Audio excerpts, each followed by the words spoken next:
Bom, vamos resolver agora a questão 8. Então, na questão 8, está pedindo, primeiro, observar que f e g, essas duas funções, possuem 3 pontos de interseção e depois temos que ver que, usando o teorema do valor intermediário, só podemos explicar a existência de 2 desses pontos, e o terceiro ponto não podemos, usando o teorema do valor intermediário, e ter certeza sobre a existência do terceiro ponto. Então vamos primeiro ver porque essas duas funções possuem 3 pontos de interseção. Isso vamos fazer direto, porque aqui já vamos ter uma equação que podemos resolver, contrário da questão anterior. Se vocês lembram, na questão anterior, h de x, que a gente definiu f de x menos g de x igual a raiz de módulo de x menos x ao quadrado mais 3. Encontrar as raízes dessa função não é tão simples, não. Vai dar muito trabalho. Mas nesse caso vai ser mais simples. Então vamos ver como podemos resolver para essa questão e encontrar os pontos de interseção. Então, para encontrar pontos de interseção, vamos definir a função h de x igual a f de x menos g de x.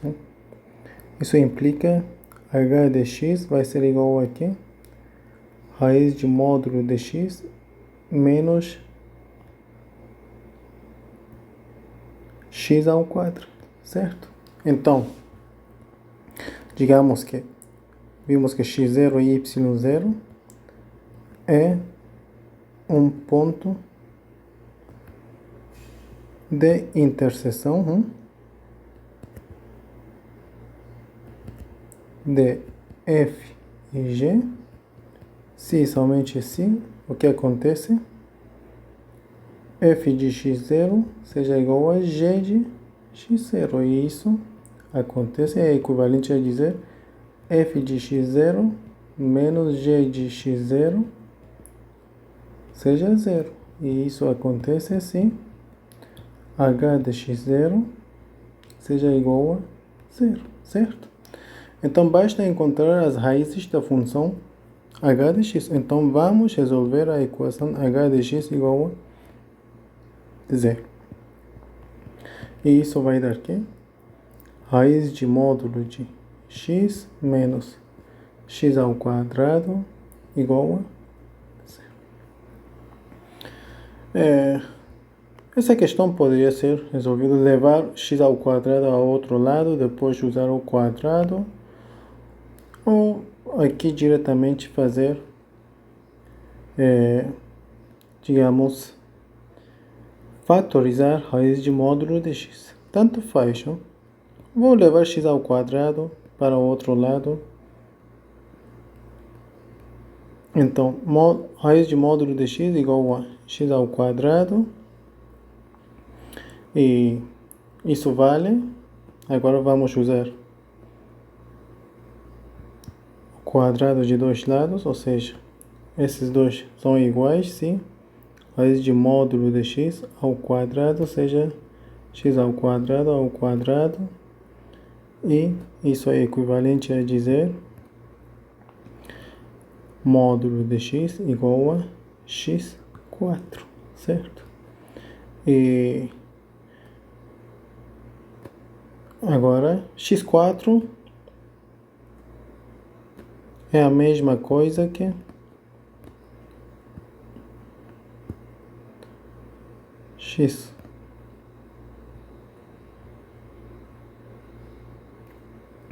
x4 é a mesma coisa que módulo de x elevado a 4.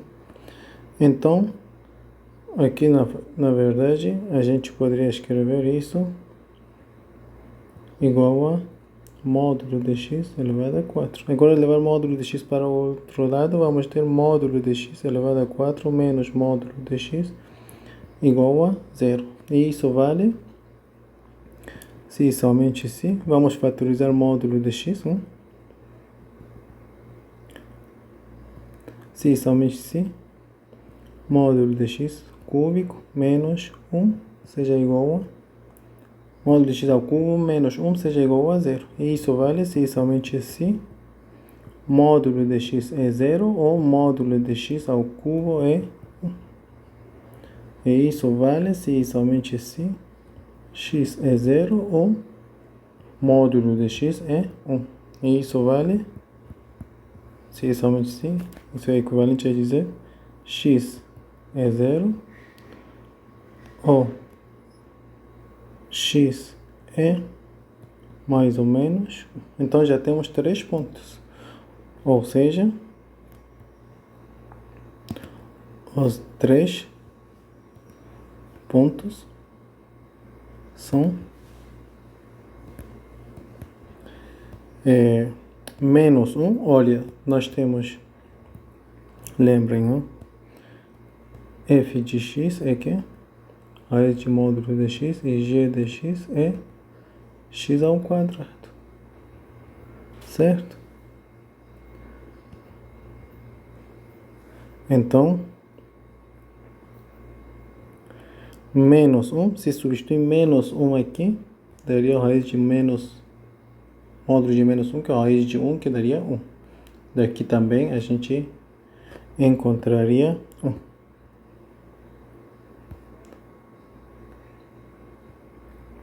Então, menos 1 e 1, 0, se substituirmos 0 aqui e aqui, daria 0, e 1, se substituirmos 1 em nas duas funções, daria 1. Portanto, os 3 pontos são esses 3 pontos. Então, já encontramos os 3 pontos. Agora vamos ver por que não podemos, usando o teorema de valor intermediário, só podemos encontrar 2 disso. Vou lembrar outra vez, para conseguir usar o teorema de valor intermediário, nós sabemos que f é contínuo, não?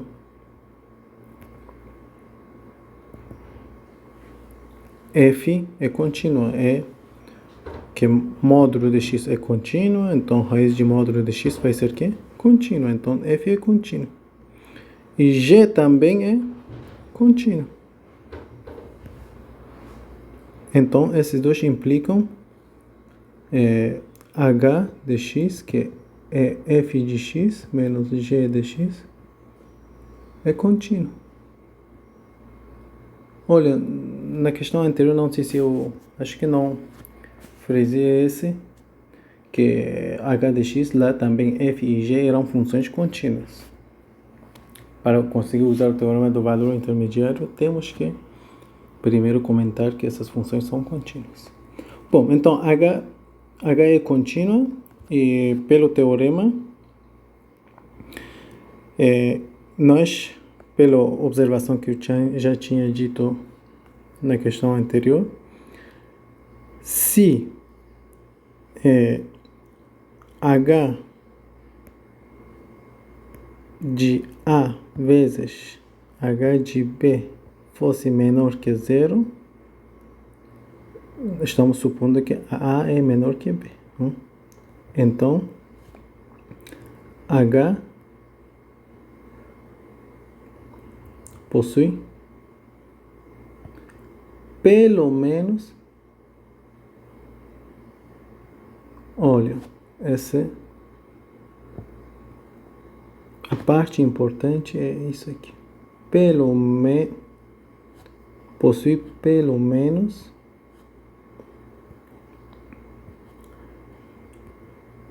uma raiz em intervalo a e b.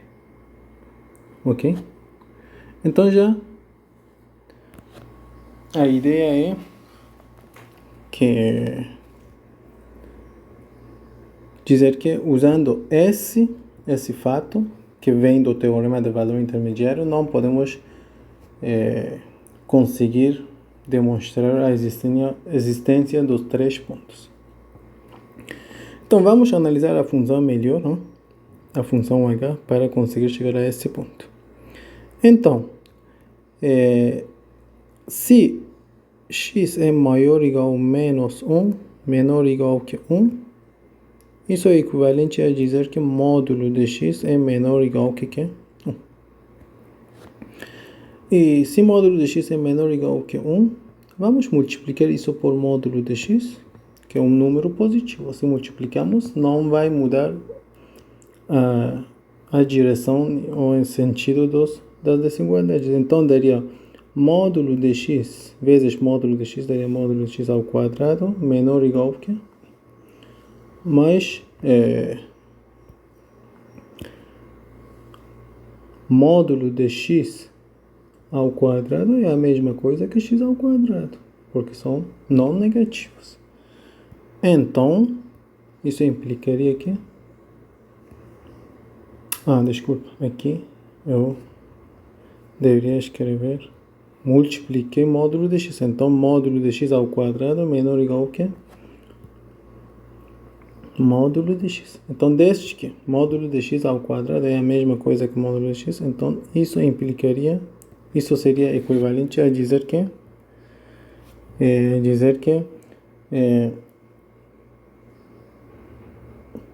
x ao quadrado é menor ou igual que módulo de x, certo?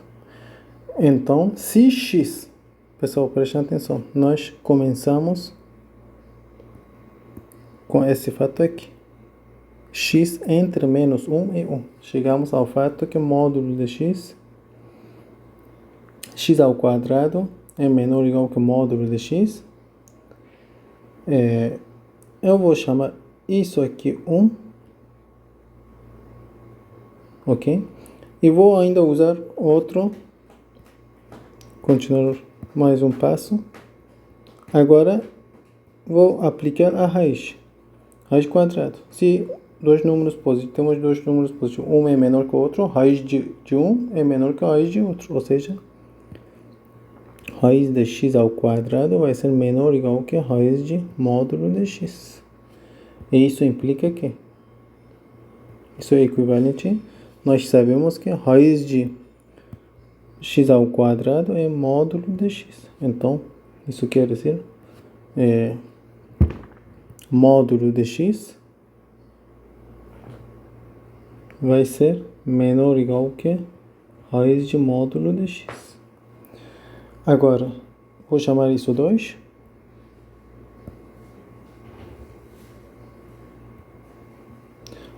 De 1, que temos aqui, e de 2, vamos concluir que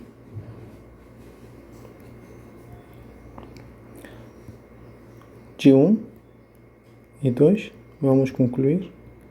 Olha, de 1 temos módulo de x ao quadrado menor ou igual que módulo de x, e módulo de x é menor ou igual que a raiz de módulo de x, certo?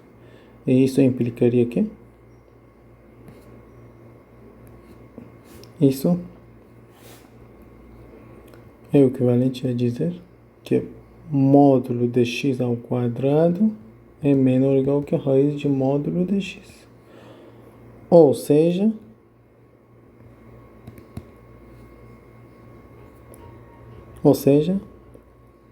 se x pertence a intervalo menos 1 e 1, o x está entre menos 1 e 1, vamos ter isso aqui não é nada mais, olha, isso aqui não é nada mais que o módulo de x ao quadrado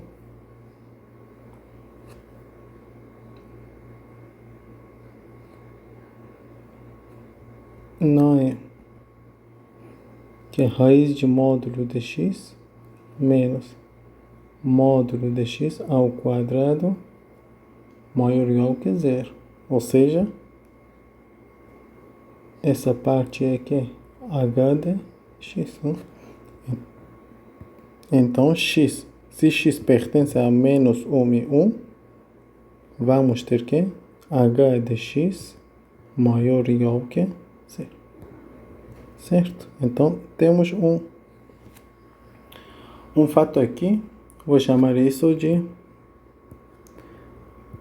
fato asterisco. Agora, Eu estudei quando o módulo de x é menor, quando x é em intervalo menos 1 e 1. Ou seja, se temos aqui, então temos 0, 1 e menos, certo? Então,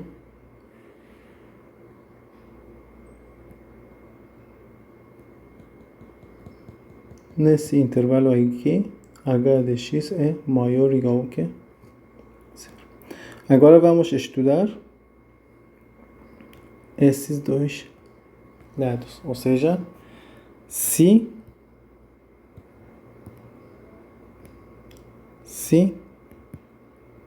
x é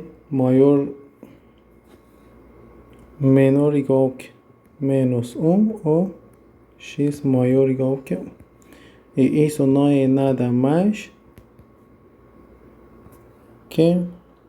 Bom, eu vou aqui, vou simplesmente colocar. Isso é equivalente a dizer que módulo de x maior ou igual que 1. Certo? Então, módulo de x maior ou igual que 1. Agora vou multiplicar outra vez esses dois por módulo de x. Então, vou ter que módulo de x ao quadrado. Desde que eu considerei a igualdade, no caso anterior, aqui eu não vou considerar a igualdade. Então, só maior. Então, módulo de x ao quadrado vai ser maior que... Multipliquei por módulo de x. Então, módulo de x ao quadrado vai ser maior que x. E agora vou aplicar a raiz. Se aplico outra vez, raiz de módulo de x ao quadrado vai ser maior que raiz de módulo de x.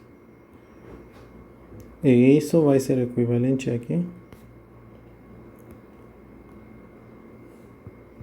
Vai ser equivalente a raiz de módulo de x ao quadrado é módulo de x. Maior que raiz de módulo de x.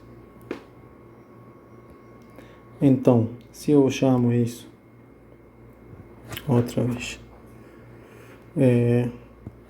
chamo isso de 3 e chamo isso de 4. 3 e 4 implicam o quê?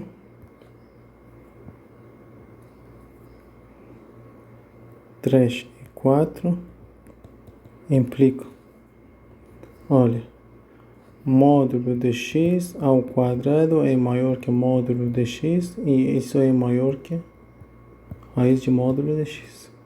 Então, isso implicaria módulo de x ao quadrado menos raiz de módulo de x é maior que 0. E isso implicaria que isso.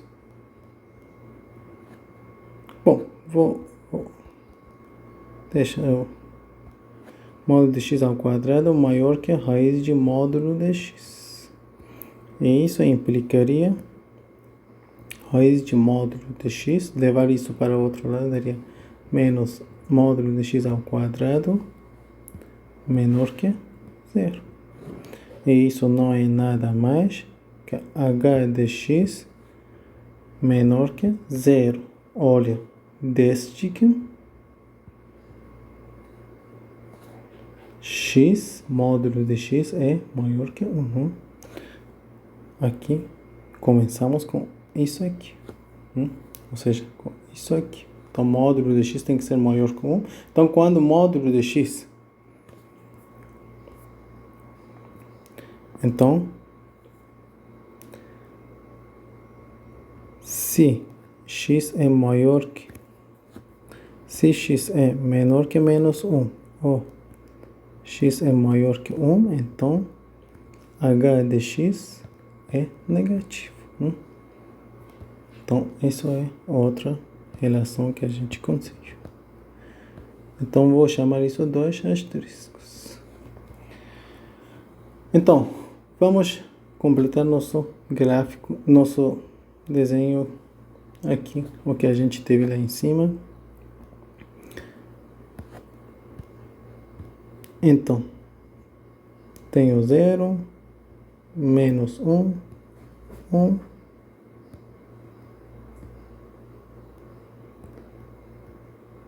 Aqui, entre menos 1 e 1, a função é que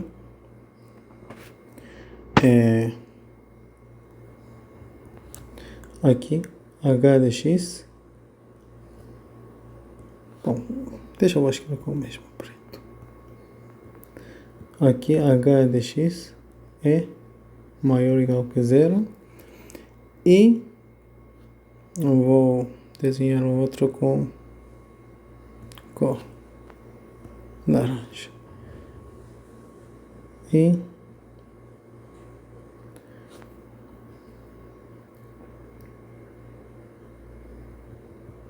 nesse intervalo aqui e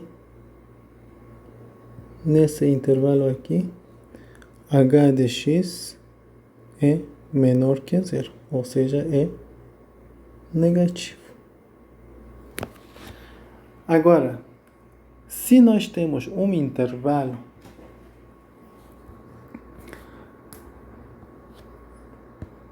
se h se no intervalo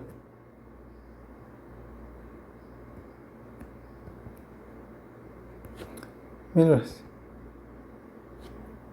se para qualquer x em intervalo a e b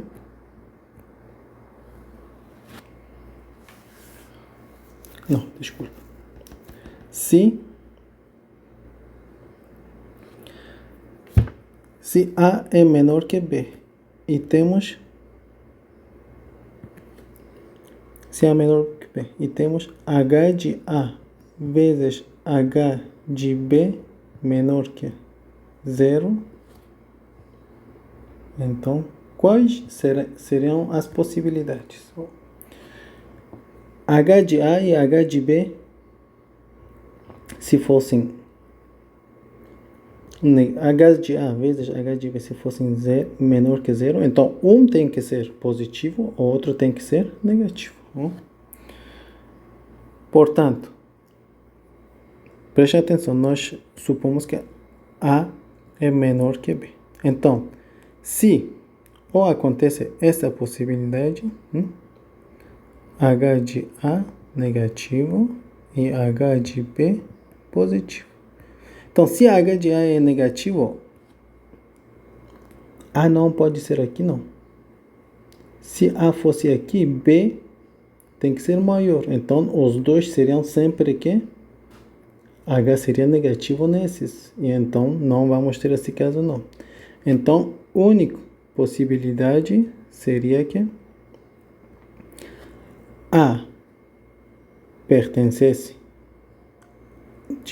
a intervalo menos infinito e menos 1 e B estivesse nesse intervalo, aqui, poderia ser aqui ou aqui, tanto faz, de menos 1 e 1. Então, isso implica que A é menor que menos 1 e B,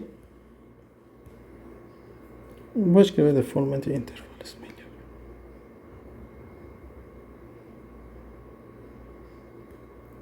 Então, isso implica A menor que menos 1 e B tem que ser maior que menos 1, menor que 1.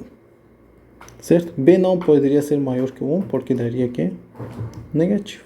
Então, se fosse este caso, então menos 1 pertence a quê? Intervalo A e B. Ok? Nesse caso, podemos considerar até aberto. Menos 1 pertence a intervalo aberto. A e B.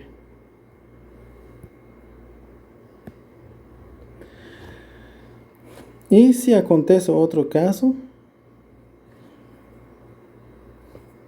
que h de A fosse maior que zero e h de B fosse menor que...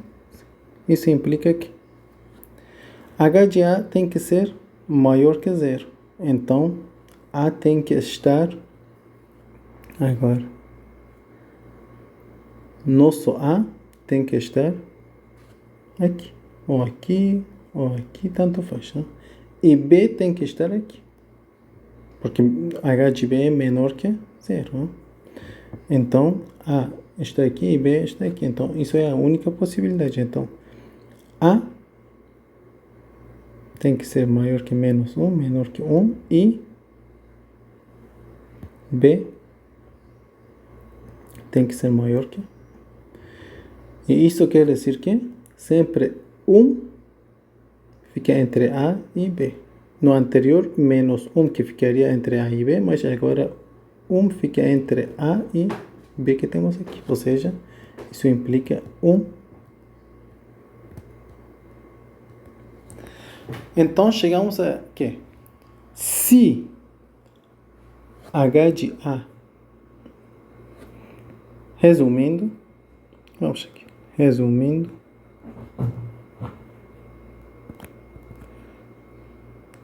se A é menor que B e h de A vezes h de B é menor que zero, então, ou bem, menos 1 pertence a A e B,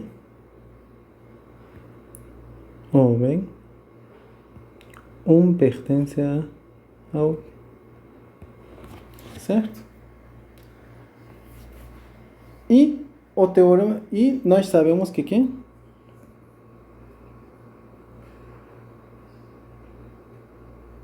h de menos 1 é zero e h de 1 é zero. Portanto, sempre que h de A vezes h de B encontramos um A e B que é menor que zero, ou tem 1 ou tem menos 1. Portanto, o teorema diz existe pelo menos 1.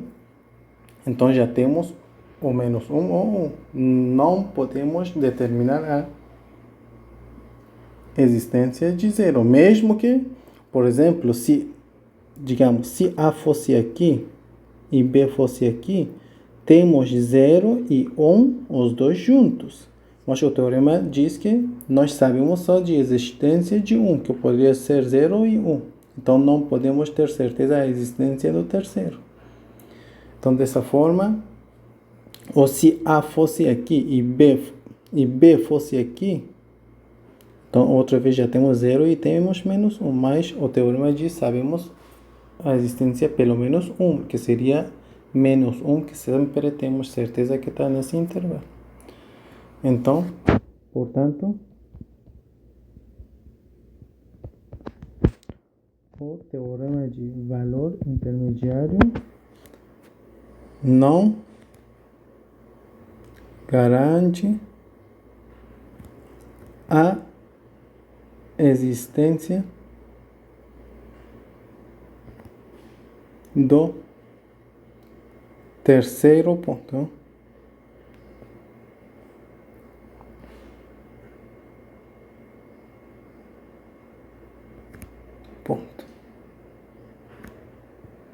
Que é 11. Então, dessa forma,